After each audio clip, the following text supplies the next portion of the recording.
Bonjour et bienvenue dans ce making of. Candice Œil Vif en action. C'est par là.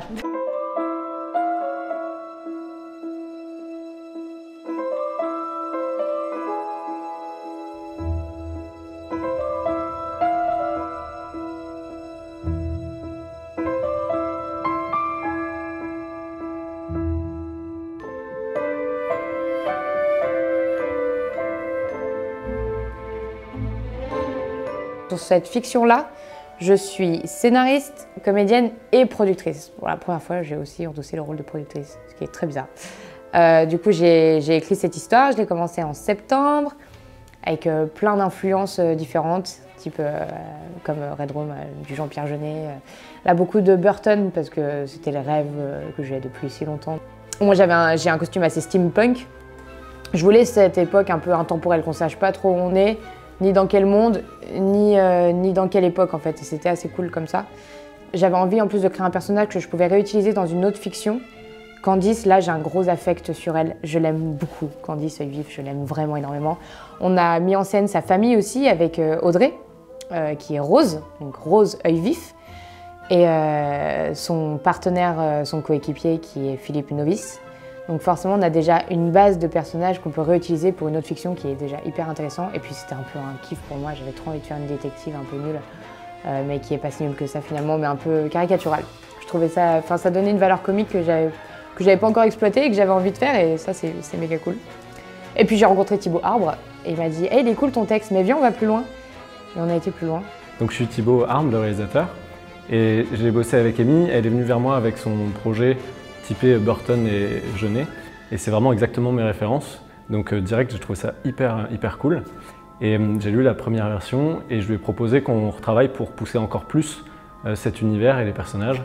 Donc ce qu'on a fait, c'est que chaque personnage, on l'a renforcé dans un caractère.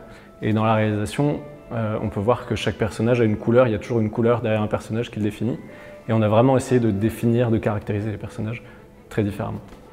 La plus grosse difficulté du tournage, ça a été de rendre cet univers qu'on imaginait vraiment merveilleux, avec très peu de temps, très peu de moyens, avec ce qu'on avait, qui était déjà pas mal, mais on voulait faire beaucoup plus que ce qu'on avait, que ce avec qu'on avait. Et ça a été vraiment le plus gros défi. On a vraiment travaillé à l'image, à commencer le film avec beaucoup de plans serrés pour pouvoir tricher. On a rajouté beaucoup de fumée, on a mis de la fumée partout, on a mis plein de couleurs, on a vraiment travaillé énormément les costumes et la lumière, pour qu'on n'ait pas besoin d'avoir un château magnifique et d'avoir énormément de plans pour que ce soit hyper stylé. Et le traîneau dehors. Et le traîneau. Méthode américaine. Acteur studio. Simulation de l'acteur, où l'acteur se met dans le fait une. T'as compris quoi? C'est très important. T'es en train de parler bien en moi? Oui, je disais vraiment des bonnes choses, vraiment. Super.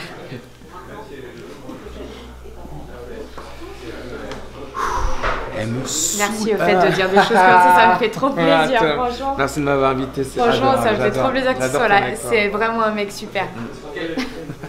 Merci. Ok tout le monde, est-ce qu'on peut se mettre en place?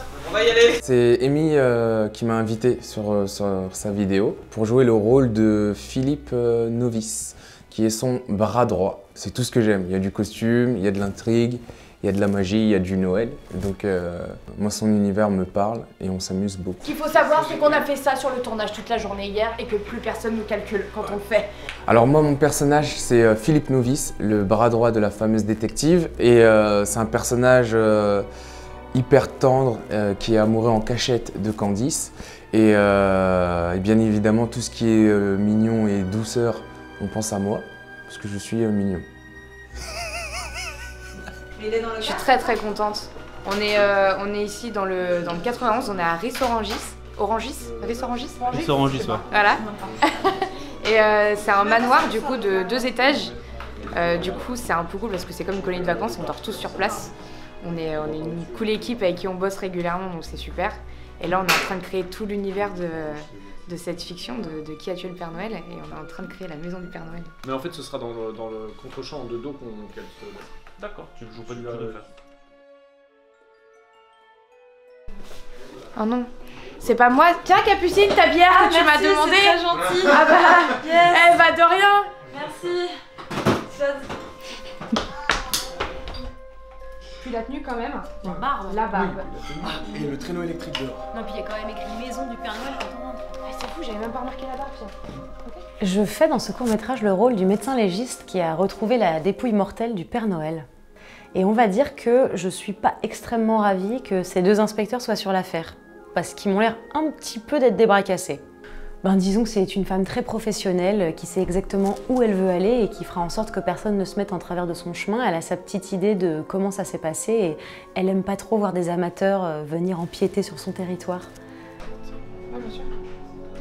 On a des problèmes de micro, parce qu'aujourd'hui je suis suréquipée en costume et je frotte de partout. Cette phrase est bizarre. Mais Xavier est un génie du son, donc il va trouver une solution.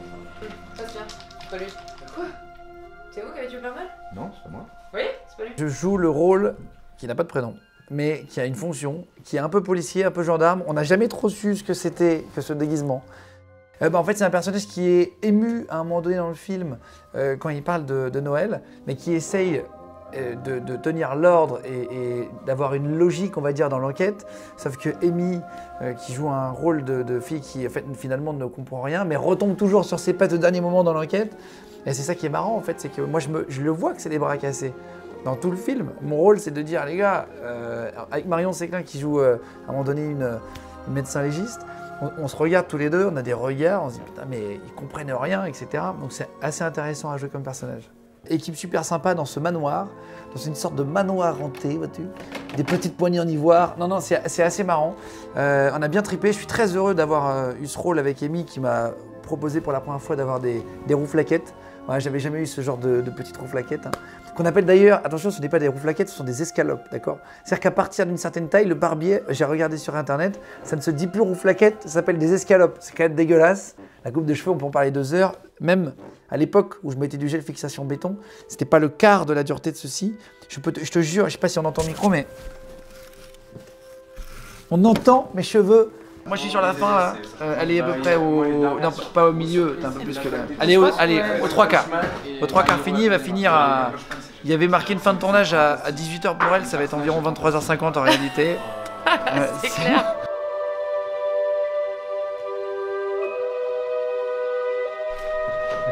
Bienvenue sur ce 2e jour de tournage. Aujourd'hui, c'est l'interrogatoire. Ok.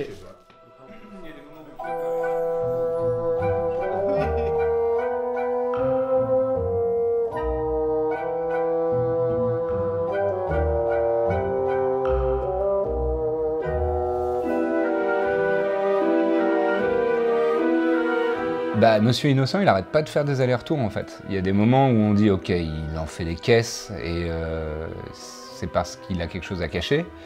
Mais qu'est-ce qu'il a à cacher? Est-ce qu'il a à cacher qu'il a vraiment tué le Père Noël ou est-ce qu'il a à cacher qu'en fait il a aidé le Père Noël à se suicider, à mettre en scène ceci, cela? Qu'est-ce qu'il a fait? Qu'est-ce qu'il a vraiment fait? Donc on n'arrête pas de faire des allers-retours comme ça. Et c'est hyper sympa à jouer en fait, parce que moi-même, je sais quelle est la vérité de mon personnage, mais c'est à moi de mettre en scène le fait que je dis peut-être pas la vérité, peut-être que je suis pas sincère, et peut-être que... Voilà. J'ai tout de suite vraiment bien aimé l'ambiance un peu Cluedo, enquête à l'ancienne, toute l'atmosphère qu'elle a développée là-dedans, c'était vraiment cool. C'est assez fin, en fait. Tout n'est pas blanc ou noir, il y a des zones de gris qui sont intéressantes, et des personnages où on peut, une fois qu'on a fini de regarder la vidéo, on peut peut-être revenir et dire « Ah, peut-être que cette réaction-là, c'était parce que ceci ou cela ». Et je trouve ça vraiment cool, c'est vraiment intéressant. Mais je le supportais plus, il me maltraitait tout le temps, là, il me fait ci, il fait ça, il me traitait comme une merde. Mets-toi tout nu. Hein? On s'égare là. Attendez, vous étiez l'amant du Père Noël? J'étais son âme sœur. Bah, c'est quoi le problème de se mettre tout nu alors? Pardon. C'est pas possible ça. Vous voyez les signes qu'il me fait? Non, j'en ai fait qu'un. J'en ai fait qu'un.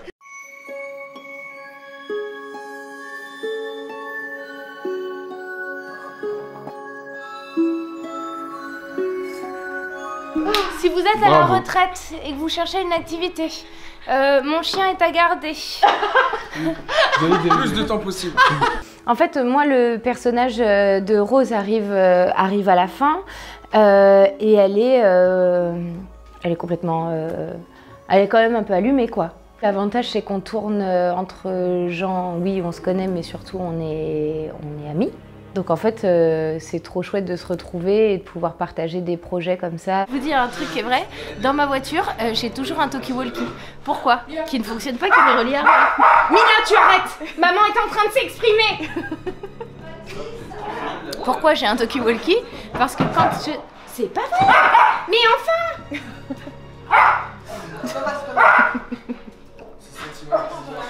Je devrais doubler mon chien. Oui. Donc dans ma voiture, j'ai toujours un talkie-walkie qui ne fonctionne pas et qui n'est relié à personne. Pourquoi? Tout simplement car quand je suis en voiture et qu'il y a des embouteillages, j'aime faire croire que je fais partie de la police. Je vous jure que c'est vrai.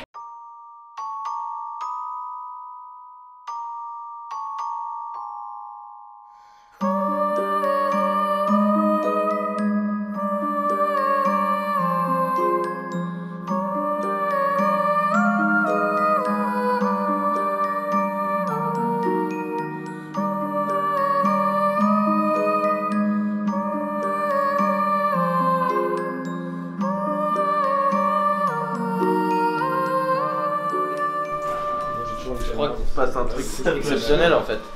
Parce que c'est une femme tournante, bravo!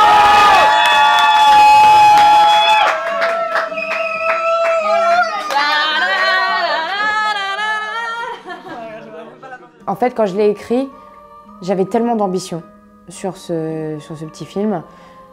J'avais pas envie qu'on soit bridé par une question de budget. Parce qu'on fait des fictions sur cette chaîne, ça vous le savez. On a des budgets très limités et à chaque fois, on s'arrange beaucoup, on s'adapte. Mais celle-là, elle compte tellement pour moi que j'ai dit j'allonge aussi. Et du coup, pourquoi je suis productrice? C'est pour ça. C'est pour qu'on ait un budget 2 fois plus gros qui nous permet en fait d'avoir toute cette équipe technique, de payer tout le monde, d'avoir un décor super, d'avoir des costumes cool, voilà, qu'on ne soit pas limité en termes de budget. Donc, et c'est une vraie fierté pour moi d'avoir mis de ma poche les sous que je gagne durement, parce que je dors pas beaucoup, mais je travaille beaucoup, mais je changerai ma vie pour rien au monde. Mais c'est pour ça que je travaille comme une ouf, c'est pour aujourd'hui pouvoir lâcher une belle somme en disant, tu sais quoi, je fais un truc qui me tient à cœur. Je suis pas une fan des fêtes, c'est quelque chose qui m'a jamais trop ambiancée. Mais en vérité, c'est le plus beau Noël que je pouvais avoir, il est maintenant à la sortie de cette vidéo, parce que il est là mon cadeau, vraiment, je suis trop contente.